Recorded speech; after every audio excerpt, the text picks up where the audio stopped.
morning, good afternoon, good evening, Y Whales, wherever in the world you are today. Today is October 6th, and it's a really interesting time kind of in Web3. We're seeing a lot of innovation. We're seeing a lot of kind of fear around where the markets are going, and these are mostly driven by macro issues.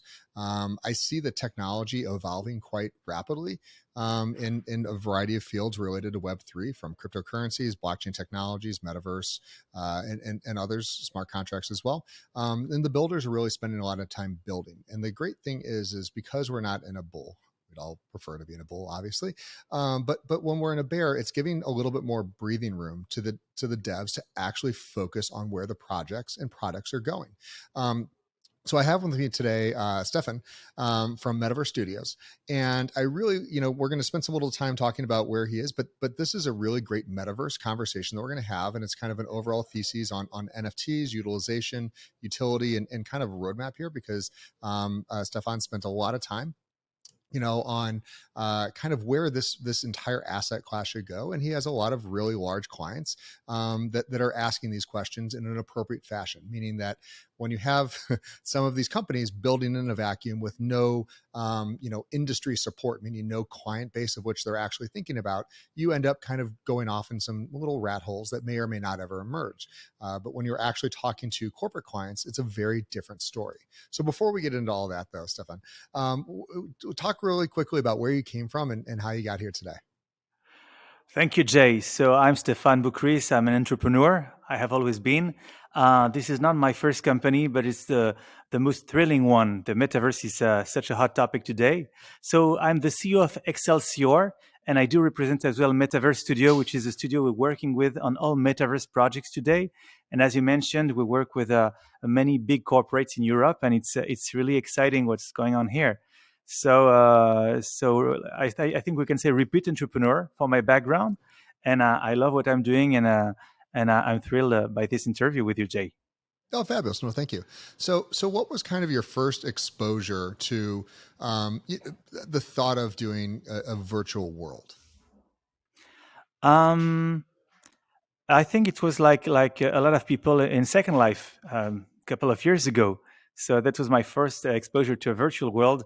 And maybe not. Even earlier, there was this chat room on the internet called the Village, and it was like a virtual world, and you could speak to people, but you only had emojis as characters. So it was not 3D, or it was not a voxel art. It was only 3D emojis, 2D emojis, and you could speak to all of your friends. And at the time, it was already exciting. So when we think about Second Life, and I think that's a really great example, they've been around for a long time. Large companies spent millions and millions of dollars to try to throw events in the space and try to gain adoption.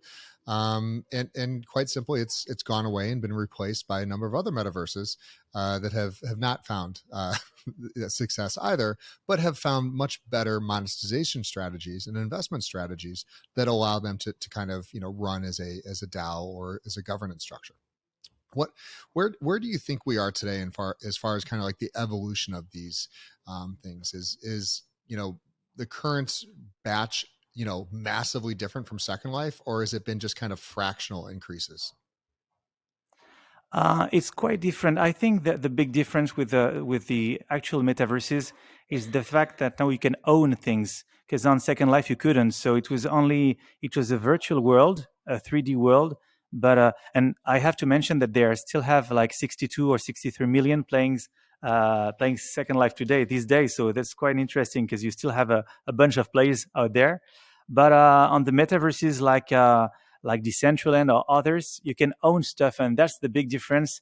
And I think ownership gives autonomy to people, and that's what they've been looking for, and that's why people are going to flee to new metaverses like Sandbox and others. So for me, that's the big thing. No, I love that. So let's go ahead and pivot. Excelsior, you guys are doing a ton of amazing things, and just as disclosure, I have no interest or anything in Excelsior, but I have been called up to work in some of your workshops as well. So Stefan and I have hung out together before, and it's been long overdue to get you on the podcast and introduce kind of your thought process to this. But let's talk about what you're working on today and really why.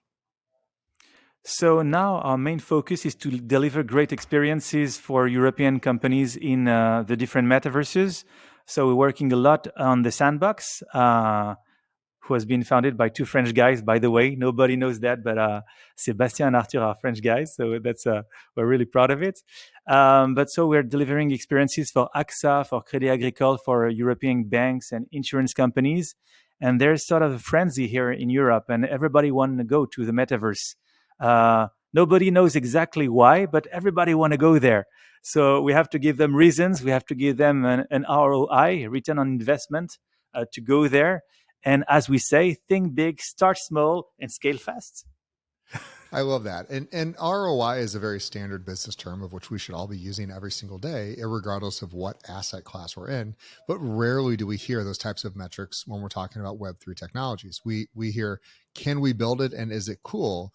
And let's hope that it goes to the moon. But to actually come about this with a true business exposure and thought process is to me very welcome.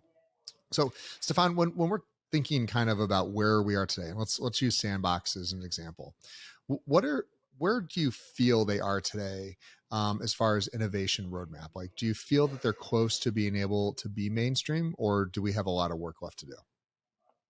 Well, the sandbox is going to open in 2023, around maybe March or April. So we're still really early. Everybody want to get there, but the movie is not in theaters yet. So we have to keep calm and to wait for it.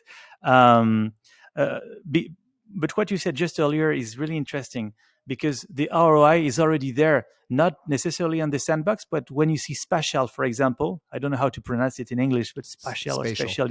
Spatial, sorry. Yeah, it's a great metaverse, and we're already working on it for recruitment experiences. And at Excelsior, we do recruitment as well.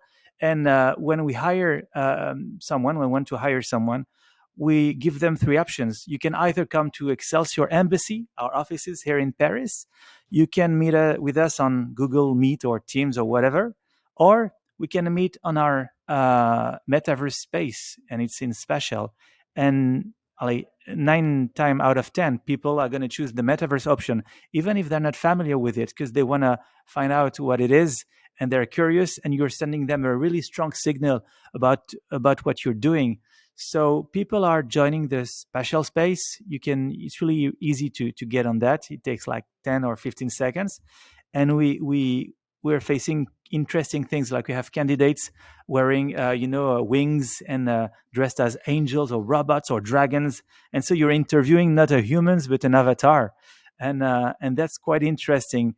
And plus there's this subject of non-discrimination, because you don't know who you're interviewing, and that's quite interesting as well. Yeah, that's a really interesting point, and I always like to say that the majority of the technologies we're building today, I'm a Gen Xer, and I'm going to guess, Stefan, you may or may not know those generation codes from France, but as a Gen Xer, it seems a little off to me to ever interview without, hey, here's who I am, here's my identity.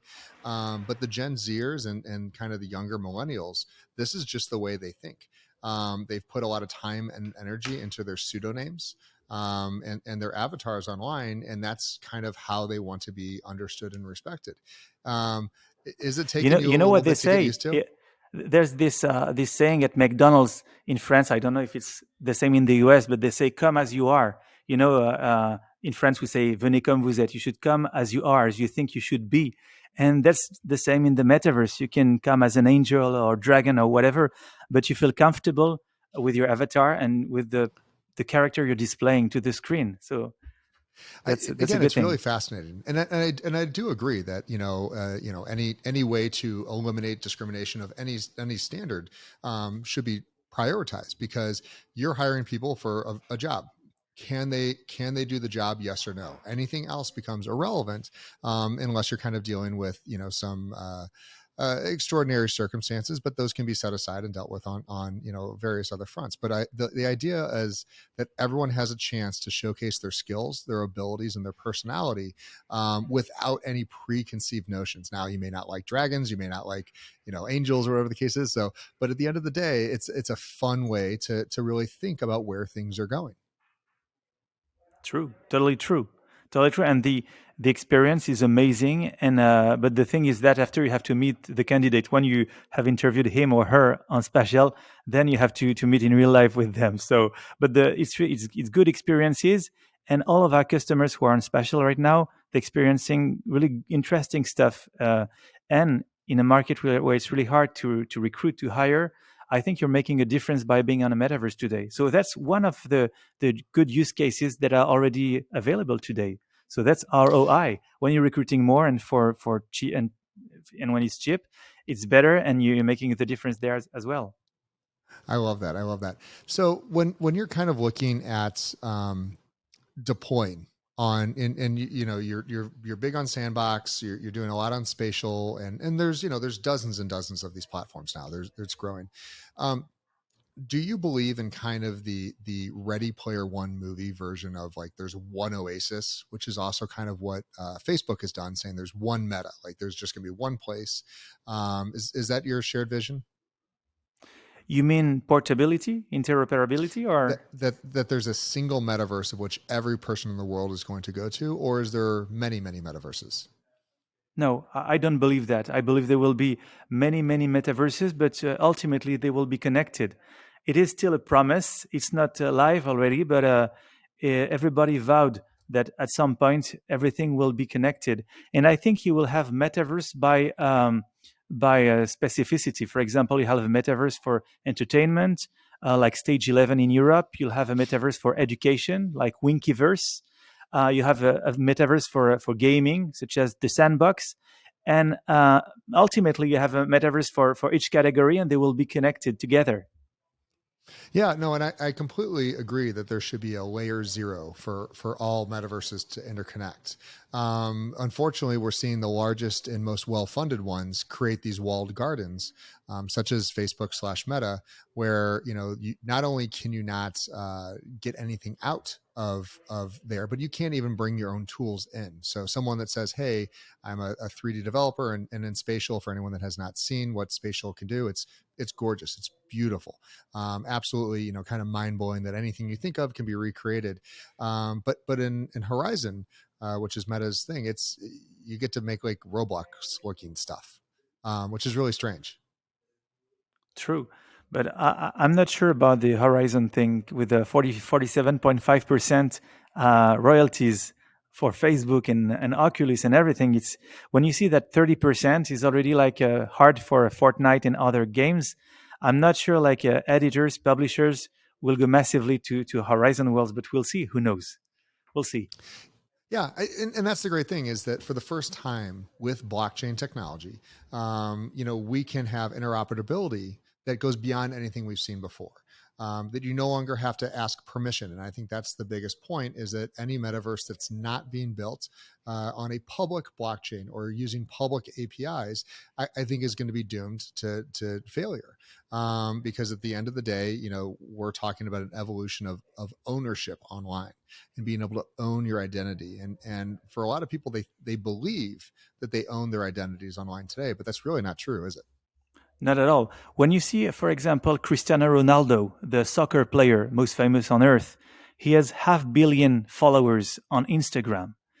But in the end, he has nothing because if the guideline were to change, or if he did something that would not be good enough for Instagram, his account could be deleted, just like Trump last year.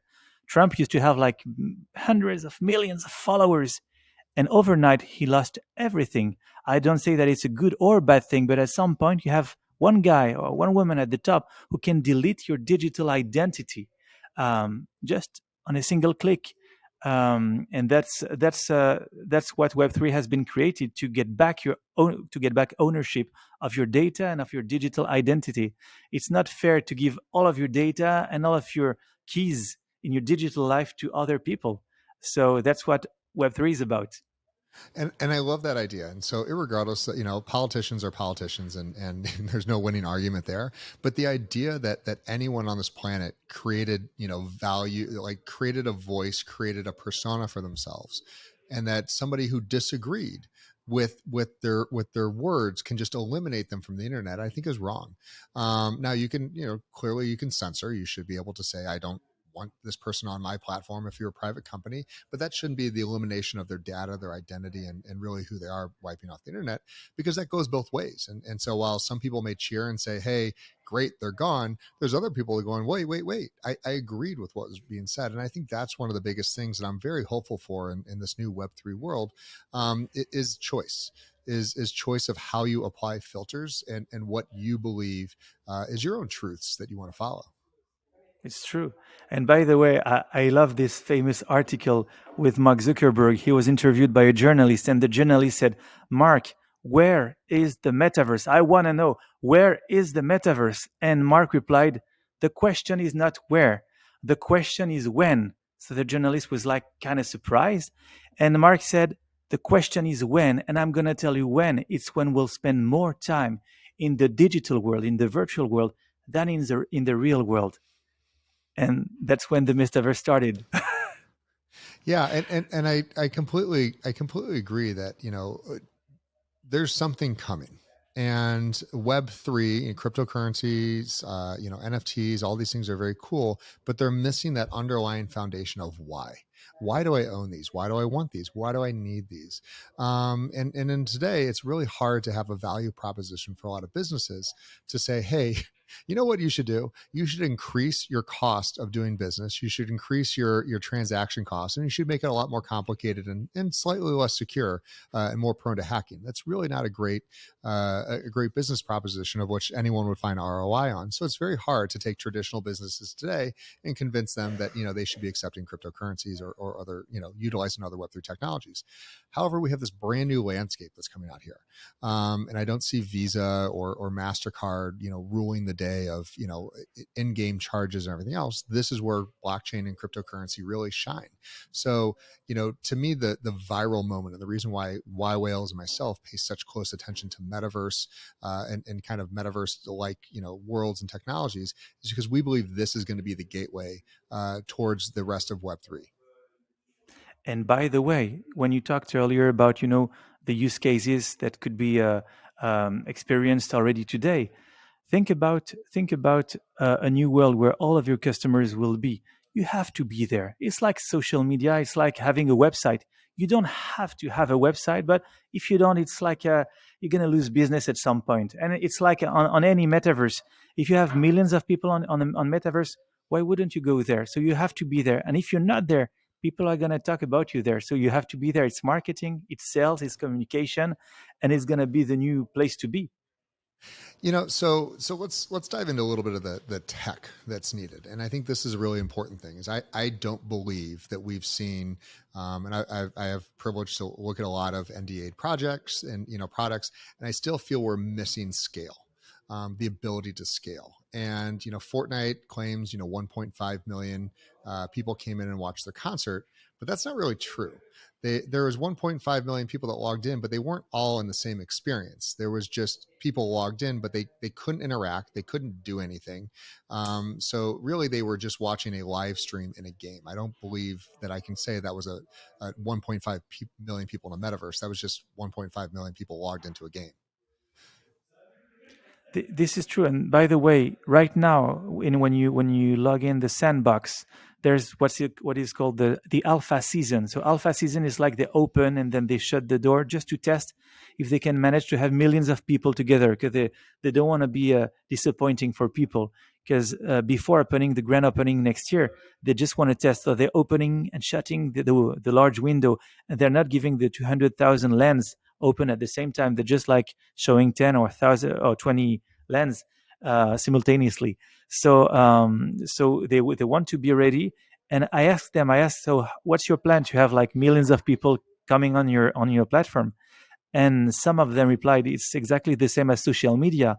When you see an ad for Coca-Cola and saying, check our Facebook or check our Twitter, you want to check their Twitter and Facebook to have like promotions and discounts and everything. So I think that may be the same for metaverse. A brand is going to take you to the metaverse. So first is going to, I think, come by the brands, and then maybe by the corporate culture. We have to remember that the internet came by the adoption via the companies like Microsoft, where everywhere in every company, and people were using it at the office, and then they brought back home. It's hard to say in English. So, and by the way, nobody speaks about Microsoft, but I think Microsoft will be the ultimate champion of the metaverse. Think about that. They have a social network. They have LinkedIn. They have GitHub. They have Blizzard, Activision, and Xbox, so big video game company. They have the HoloLens VR. They're profitable. They're not dependent on ads and everything like 99% of Facebook. So I think they might be the champion of the metaverse. And when you read Hit Refresh, the book by Satya Nadella, you understand that the virtual world might be a priority for Microsoft. So I think everybody should check Microsoft a little bit more. No, and I completely agree, and I think it's from a perspective that Microsoft has done a very, very good job of laying out a lot of groundwork and tools. I think that there's been some relatively big announcements with Unity and Microsoft as well. So you got to remember, there's more people with Microsoft or Xbox logins than any other kind of social media platform in the world. So the idea of being able to do a single sign-on, and move these assets around as well as data storage. While we may not look at Microsoft and say, "Oh my God, this is the greatest thing to have them on board," because people, traditionally they're very centralized, Web one company.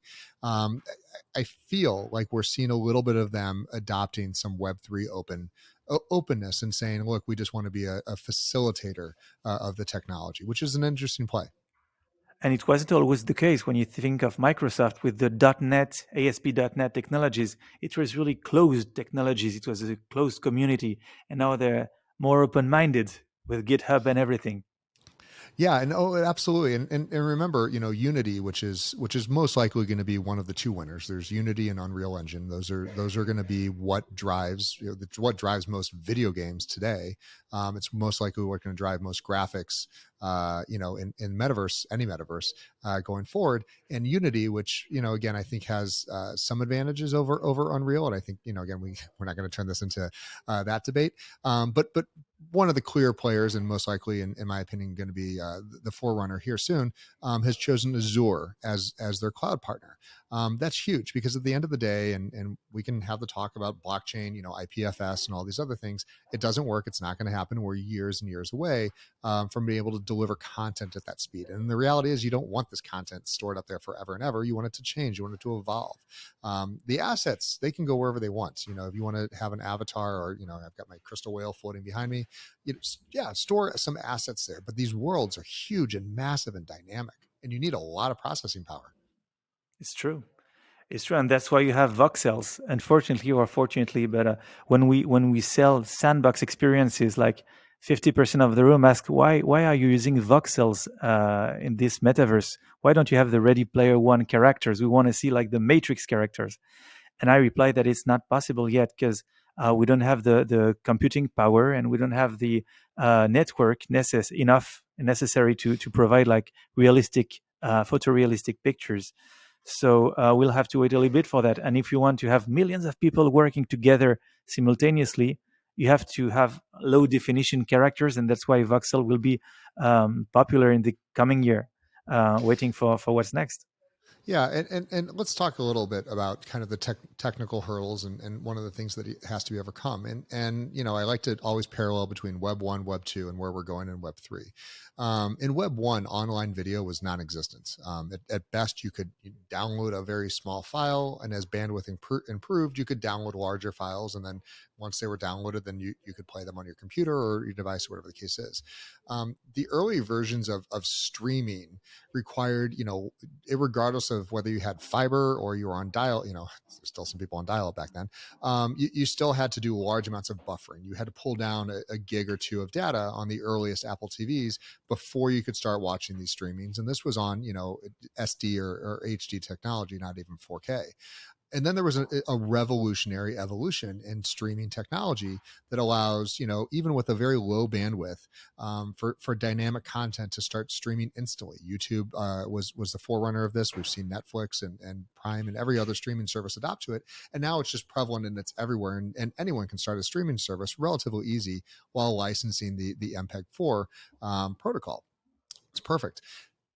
we're going to need something like that to make the bandwidth and the gamification of these metaverses possible, that drastically decreases the network load and the processing load needed by these. Have we seen anything like that, coming down the pipes yet?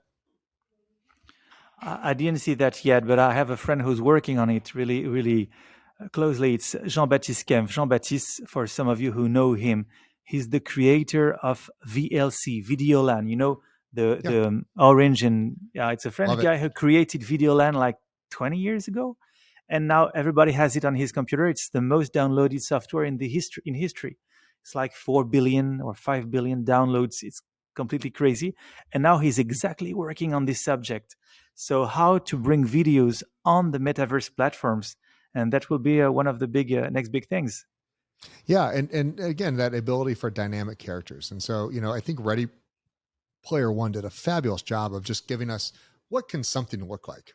But the technical hurdles to make something like that happen are years away from being able to put millions of people, millions, hundreds of millions of people dynamically into a single server, a single experience.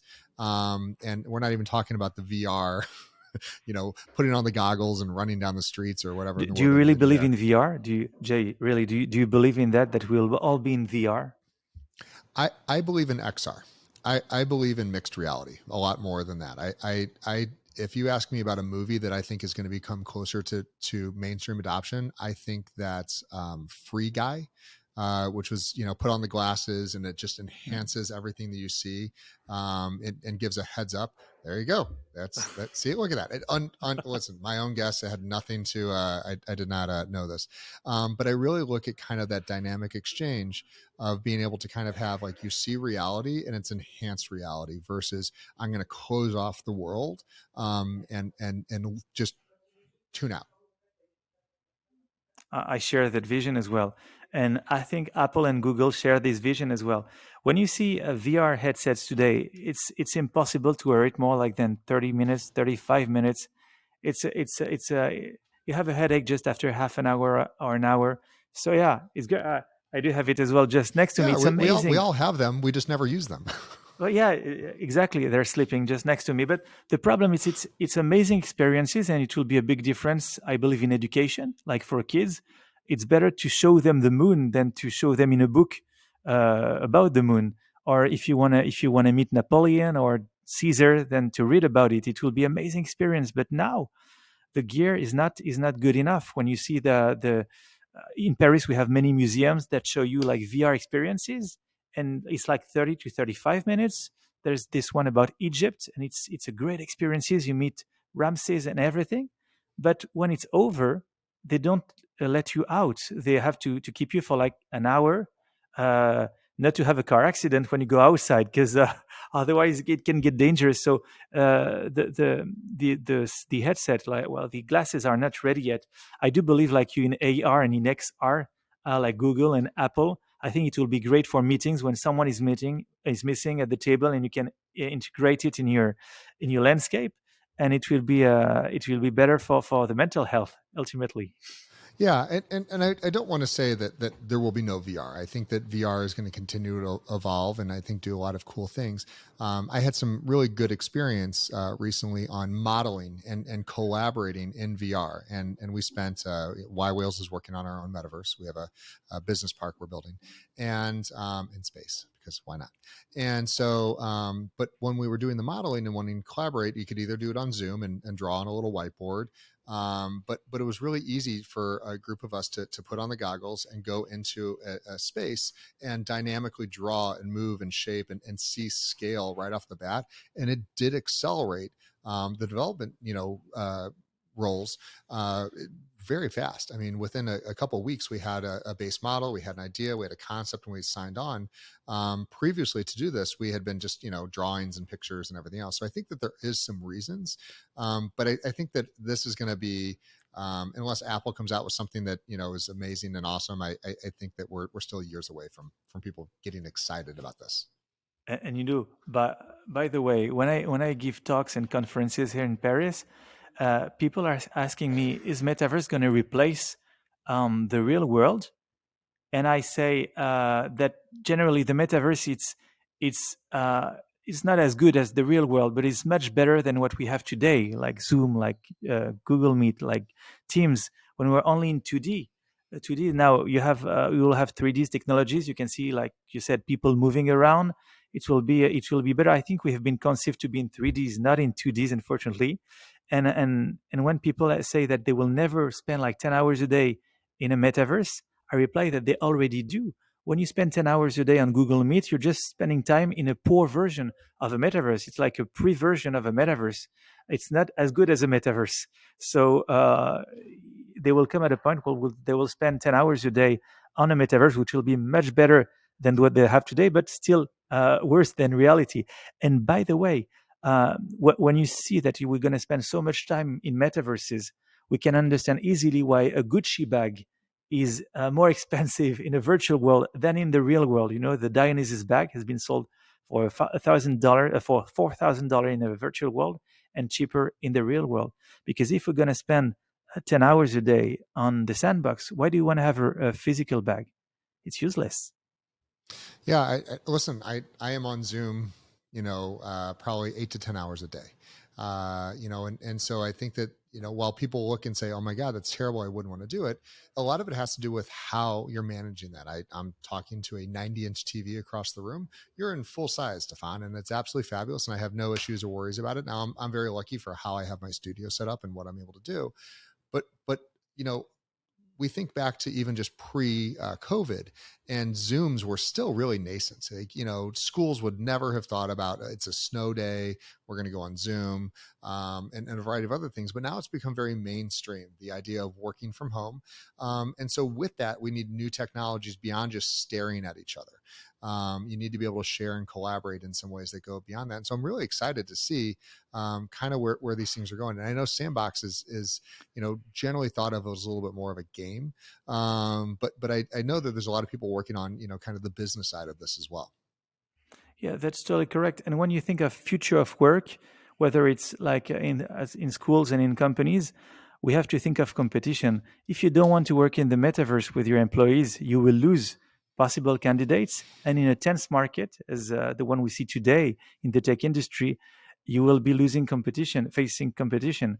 You will not be delivering a roadmap. So I think everybody should include a metaverse option in his way to work, because that might be the future of work. And it's like remote working, or it's like digital nomadism. I have invested in a company, and I was talking to the HR manager the other day, and I said, "Oh, I can hear you. Where are you located?" And she says, "I'm in South Africa." I said, "Okay, I call you back when you're back in Paris." And she says, I don't live in Paris. I live in South Africa." And I said, and I just understood that she was working remotely, and the company recruited her because she was the best. And so, if you want to hire the best, you have to be flexible, and flexibility will include metaverse in the coming years. And I think that's a really good point on being able to hire the best talent on the planet, and be able to work with them in a fluid manner. So Y Whales is the same. We're decentralized. I've got people really the number one challenge that we have is time zones. So we try to keep anywhere from Canada all the way down to South America is really the Y Whales majority of our team. But I do see as things like metaverses and virtual reality worlds get more prevalent, that the physical time zones could be kind of slowly erased slightly by the fact that there is so much that can be done and so much life and energy in there right now. If somebody said, "Hey, you're gonna every day you're gonna log into a Zoom at 1 in the morning," I'd say there's not a chance. There's no way I'm going to do it. But if I've got a team that's just where they're at, where it is, then I can change my work style. There's plenty of people that have night shifts, but it's because there's more than just a 30-minute Zoom that they're going to attend. Mm, exactly. I think in the near future, you'll have the online time, like the metaverse, will be a chosen time, the time that you choose to spend online, that not the one you have to. Today, when you have a meeting with someone on Zoom or on Teams, it's not the time that is chosen. It's not quality time. It's time that you have to spend from 11 to noon, or to any time. But on the metaverse, it's persistent. It's nonstop. It's continuing. So it will be like regular life. So For people who are working remotely or an organization just like Y Wells, it will be quality time. You will be able to joke with people, because when you have a meeting with a specific start date, start time, and end time, you don't have this opportunity to chill. And Yeah. metaverse will be a great opportunity to replicate, like the office or this or school or even home. Yeah, and getting the interface working correctly and getting the speed and transition, because we've got video done, like it works. It used to be, it was science fiction in the late 90s and even early 2000s, and here we are today in the early 2020s, and it's perfect. No issues. I can talk to anyone in the world on Zoom, FaceTime, any of these things, and streaming video works. So we're going to need those breakthroughs to make it just that prevalent, of which when people say, hey, meet me in this metaverse versus that metaverse versus whatever metaverse, the things that we have in front of us just work. You may have to download a small program, you may have to, whatever the case is, but you can quickly get on there, and we're not having to say, well, I want to go get at the Facebook metaverse. Oh no, I gotta go get the HTC one because the one that they want to invite me to isn't compatible with this thing. So I think that's really the biggest thing, is we have to get more device and chain agnostic. Yeah, yeah, exactly. I share what you said. There will be Good. many devices, many softwares, many devices, but ultimately everything will be easier and interconnected. Perfect. So we've agreed with a lot of things together, and I think it's really interesting to hear from your perspective, and what you're seeing versus what I'm seeing from an entirely different perspective is really aligning. And we're seeing that an open verse or open metaverse is really the direction that we're going to see these things go. You give a lot of talks, same as I do. What's the biggest misconception that you're constantly having to talk through or kind of correct? The most important misconception is VR. When you talk about metaverse, everybody want to have the goggles. Everybody wants to have the headset, and we have to bring the Oculus Quest just to show them, but it's not necessary. People confuse metaverse with VR, and it's not the same at all. Like, the sandbox won't have a VR, well, yeah, VR version between like a month or even years. It's not a priority for them. It's going to be like on your desktop, on your mobile, but like the goggles is not a priority. So everybody, and we have to tell them that, because all the exco, from the Fortune 100 in France, they want to test the goggles, and they want to show that they tested it, but and they confuse metaverse with that. So that's the biggest misconception. And then the second one is the one we talked about earlier, is I will never spend my days in any virtual world, but they already do, and they don't know that. Stefan, I mean, amazing interview. And I really just love how aligned it seems like we both are, from different parts of the world, two very different, kind of economic and social circles that we, kind of deal with. But we're seeing the same things over and over again. A lot of people get into cryptocurrencies, blockchain technology, and everything as investments. So without any investment advice, which is not the purpose of the show, you see a lot of technologies, you see a lot of emerging technologies, and you also see a lot of failures in teams that are no longer that had big dreams that are no longer here today. What's kind of the best way that people should think about investing or building in this space right now? So my advice, which is not a financial advice, once more, but what we advise to big corporates is to diversify their portfolio. Um, when you invest in the metaverse, you have to pick different metaverses. You don't put all your eggs in the same basket. I don't know if that works in English as well. This saying, Yeah, okay. correct. So you don't have to put all your eggs in the same basket. So, for example, when you look at Gucci, the Gucci brand, they're in Mm-hmm. Roblox, but they're also on the sandbox. And they have chosen to have two experiences in two really different worlds, for two different targets. So diversify. It's really important. Diversify your investment. Um, Generally, when I talk to French groups, they have invested in both Decentraland and the Sandbox. It's like it's going together. Um, and yeah, and that's it. And you don't target the same audience. So today, when you want to have like large audiences, you don't go to metaverses. You go to Roblox, you go to Fortnite, you go to regular video games, because they have hundred of millions of players. And on the new platforms such as metaverses, you only have a few millions players. When you look at the Sandbox or when you look at Somnium Space and Crypto Voxels, they don't have hundreds of millions of players. It will come, but now it's still early. So I think you should look at everything. But what I always say is that my belief is that the champion of the metaverse is not born yet. Two people are going to meet in Silicon Valley or in Hong Kong or in Israel in a couple of days. They don't know it yet, but they're going to meet and they're going to create what will be the champion of the metaverses. Just like Google, which was not the first search engine, just like the iPod, which was not the first music player, just like the Facebook. So I think the champion is not born yet, and so you have to get familiar with the metaverse, to get familiar with the use that can be done today, but get ready because something bigger is coming up. I love that. And I completely agree from my perspective. You need to keep a pulse on the industry. You need to be trying lots of things and building those repertoires, because there is not a lot of 3D designers in the world. People talk a lot about the devs needed to do blockchain, smart contracts and a variety of other things. But when you're talking about saying, hey, I want to deploy my brand or assets in a metaverse or any metaverse, you're talking about some very specialized tools and some very specialized, graphic designers that build these things. And I don't think it's been a booming industry for a long time. So your advice of really keep an eye on it, keep watching on it, try things, I think is very relevant, because there's going to be a day where there's going to be that viral moment. There's going to be that rush going, the aha.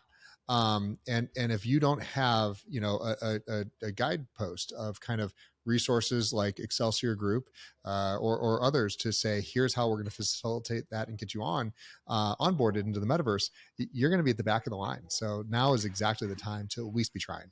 That's totally true. And you have to know, for people who are listening to the YWell podcast, that the skills, the necessary skills today in the metaverse industry, it's not like developing, it's not coding. Today, it's like, as you said, like graphic designing. So at Excelsior and Metaverse Studio, we have like plenty of 3D artists, architects who are designing the worlds of tomorrow. So far it's designing, but then there will be codes in the process. But now, as you said, it's really designers. And something really interesting that people may not know is like future jobs thanks to the metaverse. There's going to be like land managers. Land managers is just like community managers, but in 3D. It's like your community managers and a facility manager as well, who's going to supervise your space, ensuring security on your space, that nothing gets stolen or broken, because it's a persistent universe. And if something is broken or stolen, it is. And so there will be land manager. There will be 3D stylist, for the clothes. There will be, even in real life, there will be like chief metaverse officers. There already is. There's this French company, it's called Decathlon. It's like they sell like sport goods. And they have a chief metaverse officer who reports directly to the CEO and who's part of the Exco. So the chief metaverse officer is going to be like a huge job. We see that the chief digital officers are being erased from the organograms, but now the chief metaverse officers are appearing. So it's interesting as well. Love it. No, these are fabulous insights, and I really appreciate your time today, Stefan. So real quick, where can people find you? They want to know more. They want to hear about Excelsior Group or Metaverse Studios. You can just connect me on LinkedIn. So my name is Stéphane Boucris. It's really complicated because it's written Stéphanie Boucris with an E at the end, French names. And connect me on LinkedIn. I'll be happy to talk with you about your metaverse project and to see how to bring you to the Sandbox or Spatial or Decentraland or the future metaverses. Love it. Love it. Stéphane, thank you so much. YWhales. This has been Excelsior and Metaverse Group. Please check them out, and we'll see you guys soon. Take care.